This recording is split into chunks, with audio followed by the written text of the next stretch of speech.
Je veux parler un peu ce soir de la France. Et la révélation de ce soir est orientée vers la France. Nous allons entrer dans les détails et selon l'Esprit de Dieu par rapport à ce que le Seigneur a prévu pour la France. Quelles sont les choses que Dieu a prévues? Parce que depuis la Bible, le Seigneur a parlé de ce mystère du réveil de la France. Depuis quand cela a été mentionné et dans quel verset cela a été mentionné? Parce que nous entrons dans un temps sensible tel que je l'avais dit dans ma dernière vidéo. Et bientôt, le réveil va toucher plusieurs nations européennes. Et la France fait partie de ces nations-là. Parce que la France est un lieu symbolique. La France est un lieu centrique que Dieu va utiliser au sein de l'Europe dans le but de propulser son réveil dans le monde entier. Ça sera aussi une nation que Dieu va utiliser dans les derniers temps dans le but d'accomplir le règne de Dieu. Il y a des nations qui ont le manteau de Dieu et il y a des nations élues de Dieu. Donc la France fait partie des nations que Dieu a préparées pour les derniers temps. Donc il y a un mouvement de l'esprit qui va se créer au sein de la France. Dieu va créer un mouvement prophétique au sein de l'Empire français, dans le but que ce réveil puisse s'étendre sur toute l'Europe. L'histoire de la France a été marquée dans les Écritures. Mais le verset que nous allons lire ce soir est le livre de Matthieu chapitre 26, verset 34. On dit, Jésus lui dit, je te le dis en vérité, cette nuit même, avant que le coq ne chante, tu me renieras 3 fois. Dans cette révélation que l'Église n'a pas comprise, est liée plusieurs récits des fins des temps par rapport au programme que Dieu a établi et déjà prévu dans le but que cela se réalise. Alors dans cette histoire, il y aura un phénomène prophétique qui va se dérouler. Et ce phénomène sera symbolisé par des effets marquants qui devaient arriver dans la fin des temps. Pierre symbolisé ici par l'Église. Et Jésus étant le Dieu et le roi des rois. Jésus étant la parole incarnée. Était déjà en train de dire aux disciples qu'il allait avoir un temps où l'Église allait quitter le chemin de la vérité de l'Évangile, où l'Église allait fuir la doctrine qu'elle avait reçue depuis sa base. Jésus sachant les choses qui allaient arriver, Jésus connaissant les choses qui allaient arriver, était déjà en train de dire aux disciples, vous tous, l'heure vient où vous tous allez me renier, vous tous allez me fuir. Mais les disciples n'avaient pas compris. Pierre dit, Seigneur, moi je ne te renierai point. En fait, observez un peu dans cette histoire. Pierre est symbolisé par l'Église. Jésus était en train de prophétiser des choses à venir. Là où l'Église, dans les derniers temps, après même la génération de Christ, allait venir une génération qui allait aboutir vers la fin des temps. Et que cette génération allait abandonner le Christ, allait quitter la présence de Dieu, allait renier Dieu. Jésus étant consterné, Jésus devait être arrêté à un moment précis, là où les disciples allaient le renier, où l'église sur laquelle il comptait allait l'abandonner, sur les poteaux de la croix. Parce que l'église, n'étant pas spirituelle, ne pouvait pas supporter ce qui était en train d'arriver à Jésus. Jésus qui prophétisait, Jésus qui annonçait les oracles, Jésus qui guérissait les aveugles, Jésus qui réveillait les morts. Ils ne pouvaient pas croire que cet homme de Dieu pouvait être arrêté. Parce qu'il opérait avec puissance et dimension. Il opérait avec puissance et efficacité. Nul n'a été égal à Jésus-Christ de Nazareth. Ce Dieu spécial, ce prophète en homme dans les rues d'Israël, étant en train d'annoncer l'évangile de Christ lui-même, des guérisons palpables, des résurrections palpables, des prophéties avec précision qui s'accomplissaient. Mais Jésus s'arrête un moment et il dit: le temps arrive où vous allez m'abandonner. Oui, le temps arrive où vous allez m'abandonner. Parce que Jésus savait qu'il allait avoir un temps de consternation, un temps d'agonie, un temps où l'église allait l'abandonner, un temps où tout le monde allait l'abandonner, un temps où il sera seul à la croix, un temps où tous ceux sur lesquels il avait compté, ceux comme Pierre, ceux comme Jacques, ceux comme Jean, allaient l'abandonner. Jésus dit à ses disciples: l'heure vient et elle est déjà venue où vous allez m'abandonner. Dans ce livre, voyez un peu loin, il ne voit rien. Élargissez un peu votre vision. De quoi est-ce que Jésus-Christ était en train de parler? De quoi est-ce que Christ était en train de faire mention là?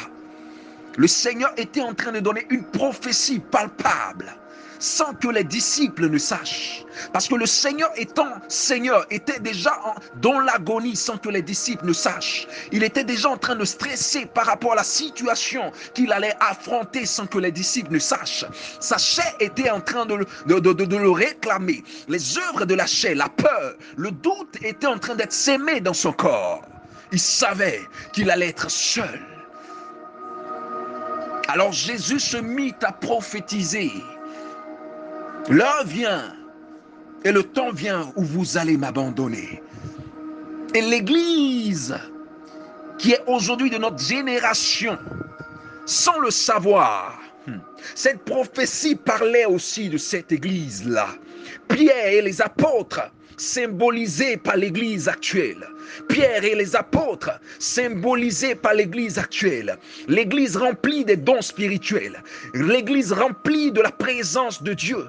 L'église remplie des révélations palpables et des démystifications de la parole de Dieu.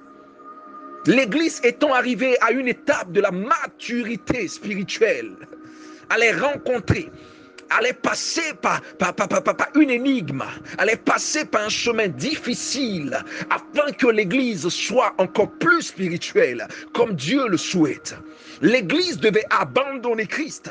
L'église devait quitter la volonté de Dieu. L'église devait être épurée afin que Dieu puisse la ramener à lui. L'église doit être formée, épurée. L'église doit être façonnée afin que les empressements, les œuvres de la chair en elle soient mortes. Alors il fallait que les disciples, étant représentés par l'église, abandonnent Jésus à Gethsémani. Jésus dit à Pierre: je te le dis en vérité, cette nuit même, avant que le coq ne chante, tu me réuniras 3 fois. Pierre lui répondit, quand il me faudrait mourir avec toi, je ne te réunirai pas, Seigneur. Et tous les disciples disent la même chose. Pierre ne pouvait pas comprendre cette révélation de Christ. Pierre ne pouvait pas sous-entendre ce qu'il était en train d'entendre, lui et les autres. Pierre ne pouvait pas comprendre ce qui était en train de se dire là. Pierre avait du mal à accepter cette révélation, cette prophétie sortie de la bouche de Dieu, lui-même Jésus-Christ de Nazareth. Alors il dit, même s'il faudrait que je meure avec toi, même s'il faudrait que je meure, je ne te réunirai pas. Pierre avait du mal. Pierre voulait lutter avec ce qu'il est en train de se dire. Pierre croyait aimer Dieu de son cœur. Pierre croyait avoir accepté Christ de tout son cœur, de toute son âme. Pierre se croyait prêt pour tout. Les disciples étaient prêts pour tout. Ils se sont dit qu'ils étaient prêts là où Jésus les avait formés, là où Jésus les avait appris comment chasser les démons, là où Jésus les avait appris certaines choses, là où ils avaient maintenant acquis les dons spirituels. Ils se sont dit qu'ils étaient prêts. En réalité, ils n'étaient pas prêts pour ce qui devait se passer. L'Église n'est pas prête pour ce qui survient et ce qui doit se passer dans cette génération. L'Église se croit prête pour l'avènement de Dieu. L'Église se croit prête pour la venue de Jésus. Mais Jésus voulait dire aux disciples, malgré tout ce que je vous ai enseigné, malgré tout ce que je vous ai donné, vous n'êtes pas encore arrivé à l'étape de la maturité spirituelle. Vous n'êtes pas encore arrivé à cette étape de résister à certaines tentations qui vous surpassent, qui vous dépassent. Vous n'êtes pas encore arrivé à l'étape de mourir pour moi, de vous livrer pour moi, de marcher comme je voudrais que vous marchiez. Concernant cette histoire ivoirienne, je veux aller quelque part avec vous. L'Esprit de Dieu veut bouger quelque part avec vous. Il veut vous emmener quelque part à travers le thème que nous avons ce soir, sur les temps prophétiques sur la France. L'histoire qui s'est déroulée dans ce livre de Matthieu chapitre 6 était un exemple de l'histoire de cette génération actuelle. Dieu était en train de prophétiser des choses à venir.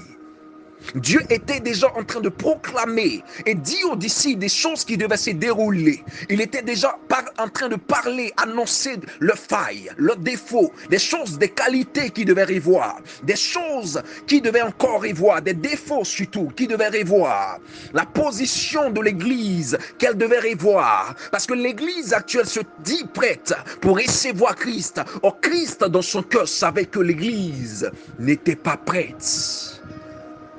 Lisez à partir de Matthieu chapitre 26 au verset 63, la Bible dit, Jésus garda le silence et le souverain sacrificateur prenant la parole lui dit, je t'adjure par le Dieu vivant de nous dire si tu es le Christ, le Fils de Dieu.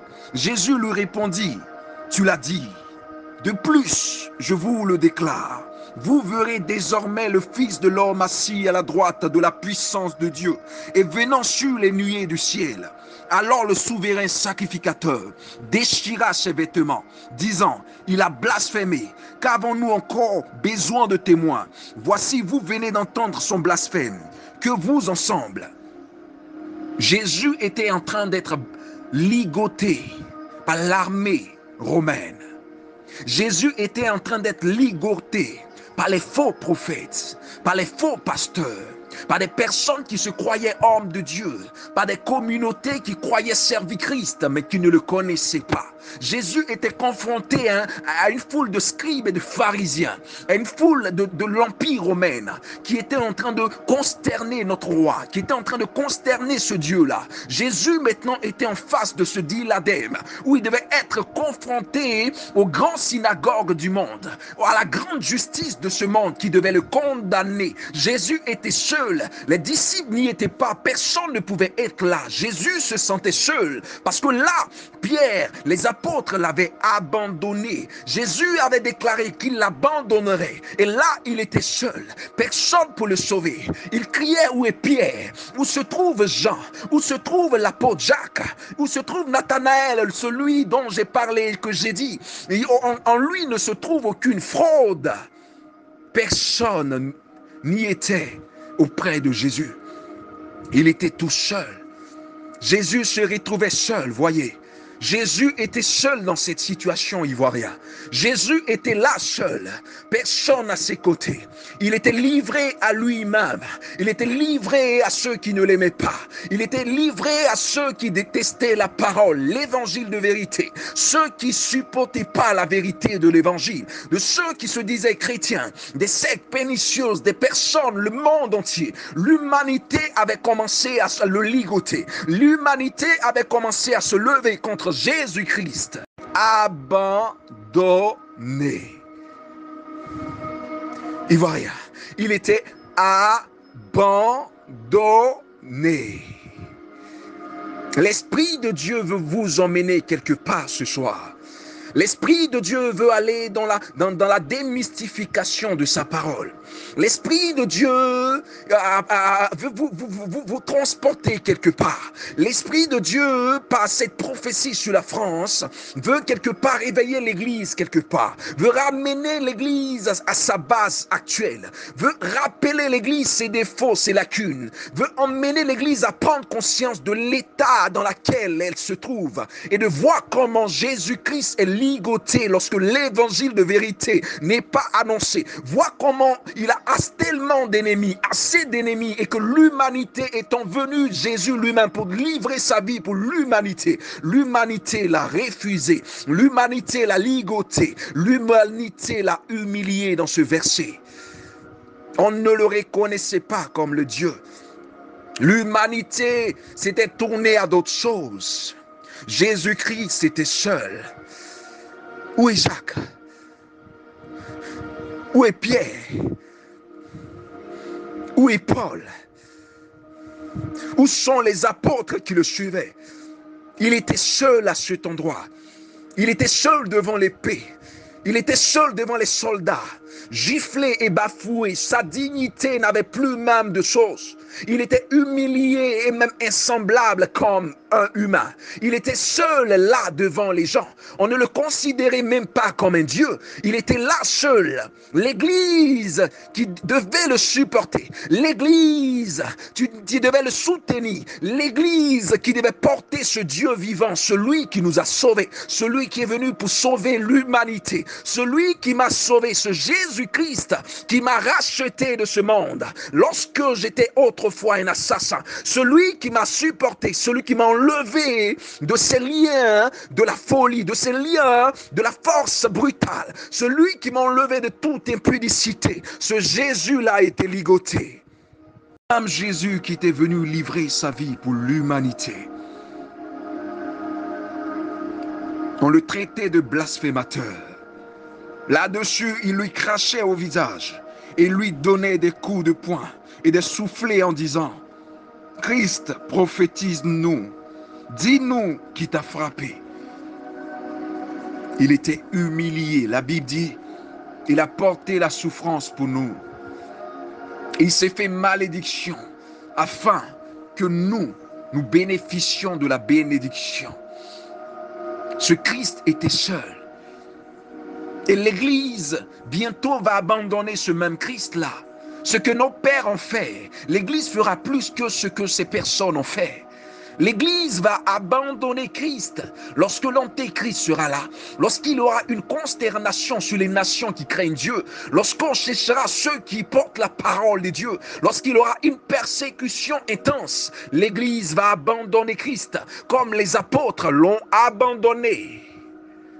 Ivoirien. Voyez un peu cette image. Voyez un peu l'image de l'esclavage. Voyez un peu l'image de l'humiliation. L'image de comment est-ce qu'un chrétien doit souffrir pour Christ. Comment est-ce qu'un chrétien doit porter sa croix. Christ avait décidé de porter sa croix. Christ avait accepté de mourir pour nous. il faudrait que l'Église aussi passe par là. Il faudrait que l'Église connaisse un peu ces circonstances-là. Il faudrait que l'Église soit un peu épurée. Il faudrait que l'Église passe un peu par ce chemin. Il faudrait que l'Église soit observée par Dieu pour voir si Dieu l'aime en réalité. Il faudrait que l'Église passe par ce chemin. Il faudrait que l'Église abandonne Christ afin de sévir Christ véritablement. Et la Bible continue pour dire, cependant Pierre était assis dehors, dans le verset 69. Dans la cour, une servante s'approcha de lui et dit, toi aussi tu étais avec Jésus, le Galiléen. Mais il le nia devant tous, disant, je ne sais ce que tu veux dire. Comme il se dirigeait vers la porte, une autre servante le vit et dit à ceux qui se trouvaient là, celui-ci était aussi avec Jésus de Nazareth. Il le nia de nouveau, avec serment. Je ne connais pas cet homme. Peu après, ceux qui étaient là, s'étant approchés, dirent à Pierre, certainement tu es aussi de ces gens-là, car ton langage te fait connaître. Alors il se mit à faire des imprécations et à jurer, je ne connais pas cet homme. Aussitôt le coq chanta. Ce même Pierre qui avait marché avec Jésus-Christ, voyez un peu cette image, ivoirien. Voyez un peu ce que Dieu est en train de nous montrer ce soir. Voyez un peu cette image biblique dont on a lu depuis plus longtemps, dont on a relu et on a relu. Le Seigneur est en train de nous emmener aujourd'hui à une autre image, afin de nous montrer la révélation de sa parole. Voyez comment ce Pierre qui était avec Jésus, ce Pierre qui a marché avec Pierre qui avait marché sur les eaux, différemment des autres disciples qui étaient restés dans la barque. Ce même Pierre qui défendait Jésus, ce même Pierre qui a demandé à Jésus, combien de fois pardonnerai-je à mon prochain lorsqu'il m'outragera? Ce même Pierre qui disait par l'Esprit de Dieu, à qui irions-nous si ce n'est qu'à toi? Ce même Pierre venait d'abandonner le Christ. Ce même Pierre venait de jurer et pas jurer. Ce même Pierre venait de renier le Christ en jurant même et en prêtant serment. Parce que Pierre ne savait pas que cette chose allait arriver. Il ne s'attendait pas à ce temps-là. Il ne savait pas qu'il allait avoir un moment de sa vie. Il avait oublié ce que Jésus lui avait dit. Regardez Pierre. Pierre avait oublié. Il ne croyait pas en ce que Christ avait dit. Il ne savait pas que cela allait un jour le surprendre. Il ne savait pas que sa vraie croyance allait un jour se démontrer aux yeux du monde. C'est là que je voulais venir. Et c'est là que la Bible dit que le coq chanta. Je ne vais pas trop être long dans ma prophétie, mais c'est à là que je voulais en venir. Le Seigneur était en train de prophétiser. Il signalait les événements à venir dans cette histoire que nous avons lue. Il ne s'agissait pas seulement de la génération Pierre, mais Dieu était en train de parler à notre génération, cette génération de la fin des temps. C'est qu'allait connaître l'Église. C'est là que le coq chanta. Alors il se mit à faire des imprécations et à jurer.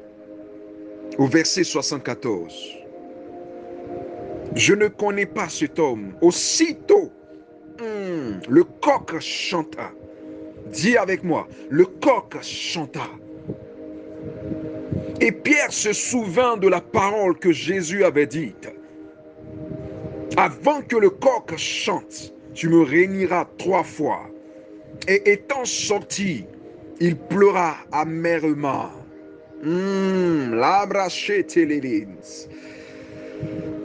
Pierre se retrouvait d'abord autour d'un feu avec certaines personnes qui avaient condamné Jésus.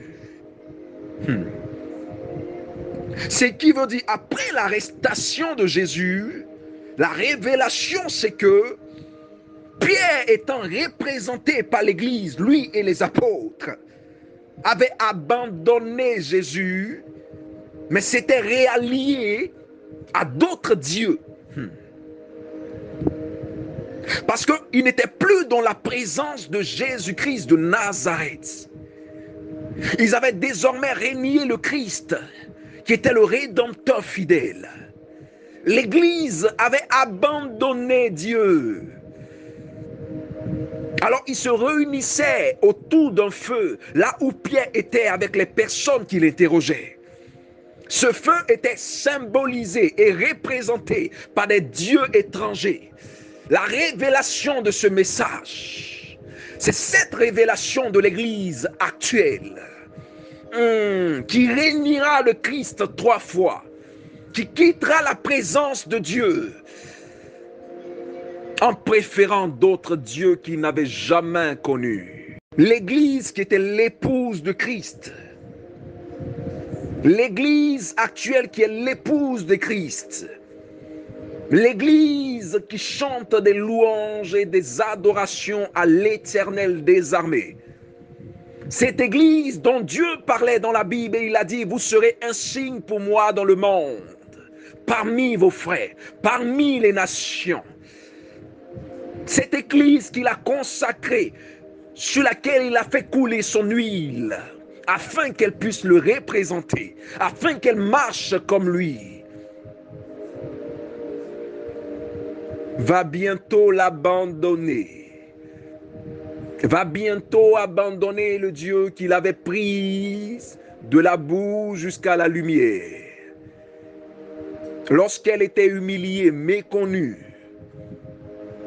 lorsqu'elle vivait n'importe comment, dans le péché, dans la débauche, lorsqu'elle vivait dans le mensonge, cette Église qui était loin de Dieu, lorsqu'elle vivait dans les meurtres, va abandonner ce Dieu qu'il avait enlevé de ce monde afin de la mettre à la table des rois. Cette Église mondiale va connaître bientôt cette prophétie. Cette Église dont on parle aujourd'hui, où tous les dimanches les chrétiens se mettent à danser, à louer, à acclamer le Seigneur. Cette Église qui se dit aimer Dieu.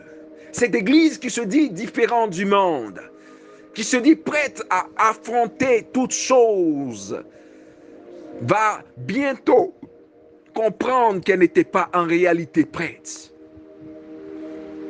Les apôtres se rendront compte, les prophètes que nous voyons aujourd'hui remplis de la puissance de Dieu, qui détaillent même l'identité des gens, qui peuvent vous voir, qui ont la vision de l'aigle, qui ressuscitent les morts, qui prophétise dans le nom de l'Éternel. L'Église sera confrontée à une consternation qui l'emmènera à abandonner l'Éternel des armées. Il mettra cette circonstance afin que l'Église sache qu'elle n'est pas prête. Dieu permettra cet épisode afin que l'Église sache qu'elle n'est pas prête. Dieu permettra cette circonstance afin que l'Église puisse revoir sa position, sa disposition, son dysfonctionnement à l'état de Dieu, à l'image de Dieu, à l'image du royaume céleste. Cette Église se rendra bientôt compte qu'elle n'est pas prête, qu'elle a quitté la présence de Dieu pour aller vers d'autres dieux. Le Seigneur fera passer l'Église à cette étape afin que l'Église soit épurée. Afin que l'Église soit épurée. Disciples qui disaient à Jésus, Père, nous sommes allés, maître, Rabbi, nous avons délivré des malades, nous avons chassé les démons en ton nom, avaient oublié qu'un jour ils allaient abandonner le Christ. Ces personnes remplies de la dimension de Dieu, parce que n'importe qui ne pouvait pas marcher avec Jésus. C'était des personnes reconnues par Dieu, élues par Dieu, remplies de l'onction de Dieu. L'Église aujourd'hui qui est le symbole, l'épouse de Christ. Cette Église qui se dit prête, remplie des dons spirituels, même des jeunes qui prêchent dans la rue, des jeunes remplis de l'onction de Dieu, du parler en langue, qui parlent Rebo Sharabaken, vont être confrontés à un temps de difficulté. vont comprendre que, en réalité, ils n'étaient pas prêts. Dieu va passer l'Église par un façonnage, un temps d'épurement, où l'Église va connaître et va être confrontée à des circonstances terribles, où l'Église sera obligée d'abandonner le Christ. Mais la Bible dit que le coq chanta. Je veux parler un peu de ce coq-là. D'autres l'ont symbolisé par plusieurs choses. Même moi-même, je l'ai souvent représenté par le ministère de chantre. Je l'ai souvent représenté par beaucoup de mystères, par beaucoup de révélations. Mais la révélation dont il s'agissait ici était cette révélation dont je vais vous parler, nation. Cette révélation dont je veux parler à l'Église. Cette révélation dont je veux sortir ici afin que l'Église sache de quoi est-ce que Dieu, notre Dieu, Jésus-Christ de Nazareth, le Dieu que j'aime, était en train de parler. Le coq a chanté. Je veux parler un peu de cette nation dont il s'agit ce soir. La France, dont le symbole est représenté par le coq. Le symbole de cette nation, la France. Je veux un peu tirer les oreilles de l'Église. Lorsque ce temps sera terrible, lorsque l'Église va commencer à s'éloigner de Dieu, cette nation que Dieu va choisir, cette nation qui va rappeler l'Église à son fondement premier. Je veux un peu parler de cette nation-là. Cette nation qui ne connaissait pas son identité.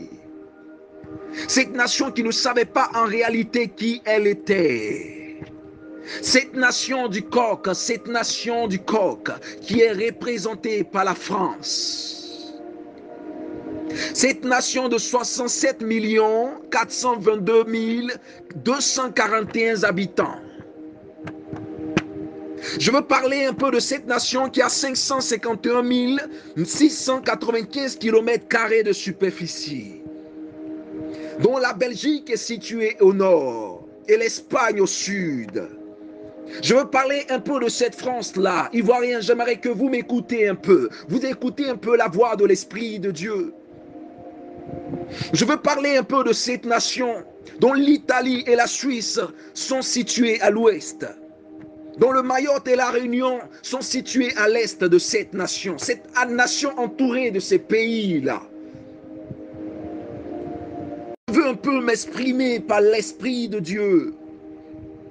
Parler un peu de cette nation française dont Dieu m'a fait mention, que tout le monde connaît. Cette nation du coq, ce coq qui avait chanté depuis le Nouveau Testament jusqu'à maintenant.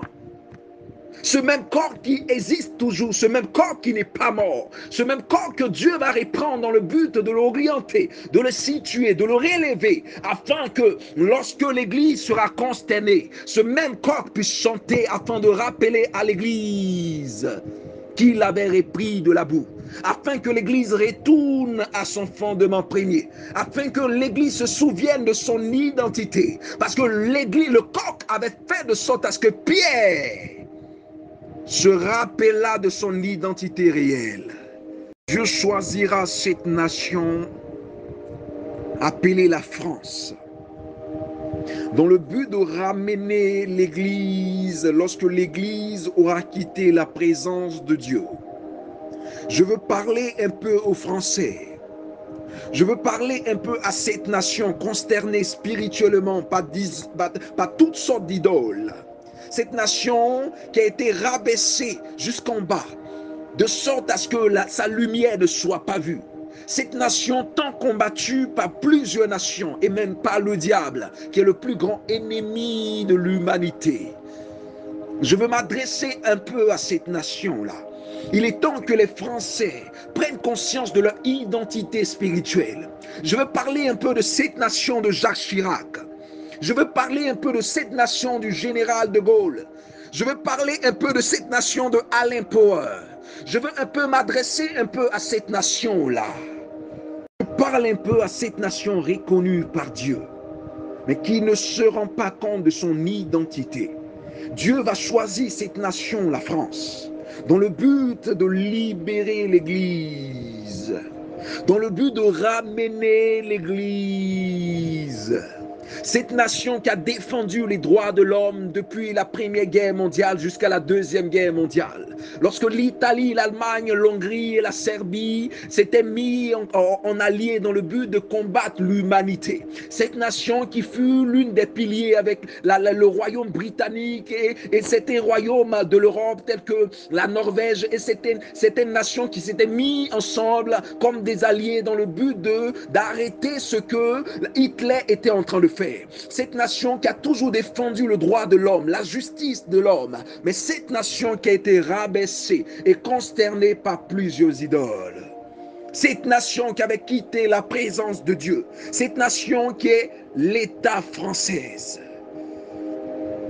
Dieu utilisera cette nation dans le but qu'elle puisse ramener l'Église à Dieu.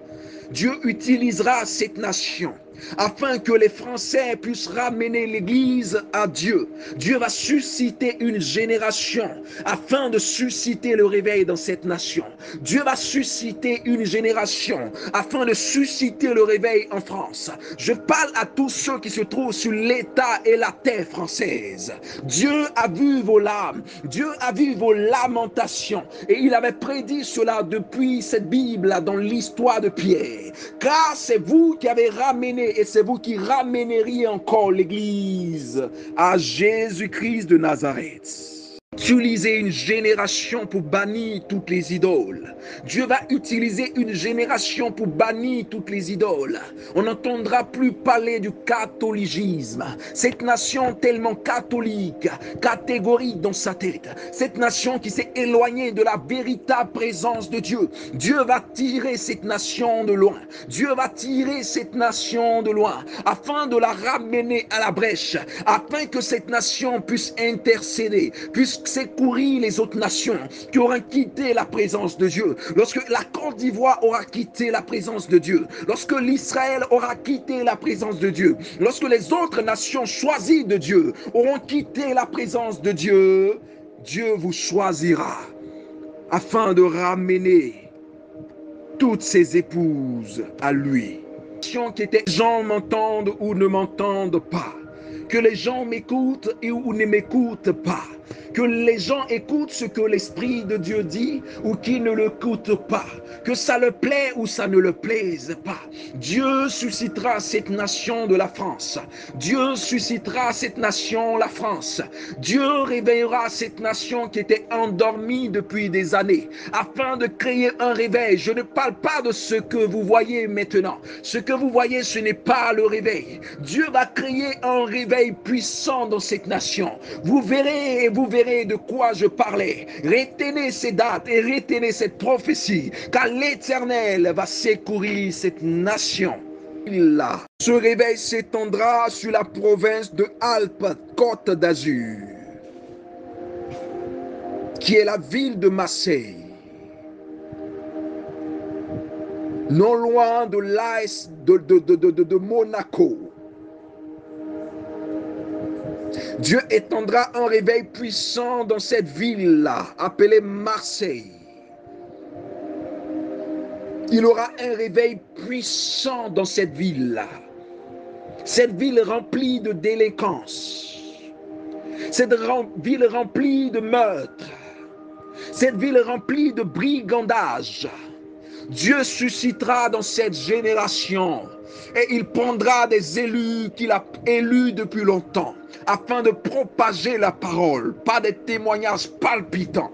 Dieu descendra son feu au sein de cette ville afin que des jeunes hommes, des femmes dynamiques, des hommes puissent parler en langue et annoncer l'évangile de Dieu dans une dimension pas possible. Dieu suscitera le réveil dans cette ville de Marseille. Dieu va étendre le réveil. Il va toucher la ville de Marseille afin d'étendre le réveil dans les autres villes. Je m'adresse encore à la ville de Rennes, dans l'état de Bretagne. Après la ville de Marseille, le réveil sera porté jusqu'à Rennes.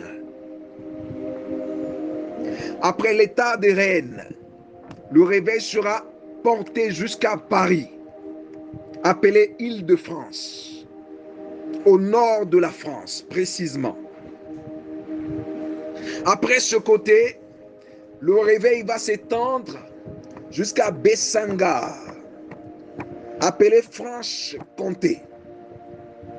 Dieu va étendre le réveil dans ces villes-là. Il aura un réveil tellement puissant qui n'est jamais arrivé dans cette nation, la France. Dieu va étendre tellement son esprit. Et même ceux qui sont dans cet état, qui écouteront cette prophétie, seront remplis de feu et de la puissance de Dieu. Cet état français que Dieu va choisir dans le but d'étendre son règne, il va avoir des choses pas possibles, des choses extrêmement, tellement dimensionnelles. Dieu va étendre son atmosphère sur ce pays-là. Le réveil va partir. Ça va aller de ville en ville. Ça va toucher les autres villes. Ça va s'étendre sur d'autres villes. Dieu va aller comme ça. Ça va aller comme ça. Ça va aller comme ça. Ça va surprendre, toucher les villes. Même ceux qu'on ne pensait pas qu'ils allaient pouvoir un jour changer. Dieu va prendre les personnes les plus rébouteuses afin de les ramener à lui. Il aura un changement pas possible. Et ayant renié Jésus, venait de retrouver la porte qui le fit sortir de cet endroit là où il était. La Bible dit qu'il pleura amèrement. Le cri du coq était une voix de repentance, afin que Pierre retourne à celui qu'il avait abandonné. Afin que l'Église retourne à celui qu'il avait abandonné. La France est un État et une nation choisie par Dieu. Dieu étendra dans la fin des temps ce réveil, ce mystère dont personne n'a jamais su. Dieu choisira, établira, glorifiera cette nation appelée la France. Telle que vous la connaissez aujourd'hui, vous ne verrez plus le même visage en ce temps. Quand la prophétie aura lieu. Parce que Dieu se manifestera dans cette nation. Il balayera la France. Un vent va nettoyer la France. Un évangile nouveau va nettoyer la France. L'évangile de la repentance et de la sainteté, du retour au premier amour. Cette France va porter ce fardeau de l'évangile. Il aura une persécution grande, mais l'Église l'emportera. Il aura une persécution grande, mais l'Église l'emportera. Je dis, il aura une persécution grande, mais l'Église l'emportera. Parce que quand Dieu établit une nation, il soutient cette nation. Il fait tout pour manifester sa gloire. Il fait tout pour réaliser ses plans. Il fait tout pour arrêter ses plans. Et Dieu manifestera sa gloire dans cette nation qui ramènera l'Église à l'Éternel.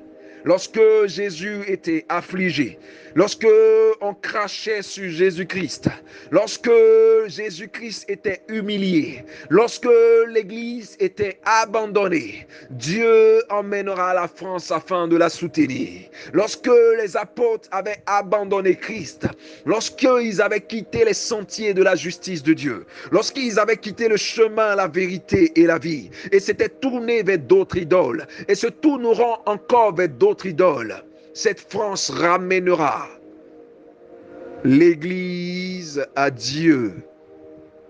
Cette France ramènera l'Église à Dieu.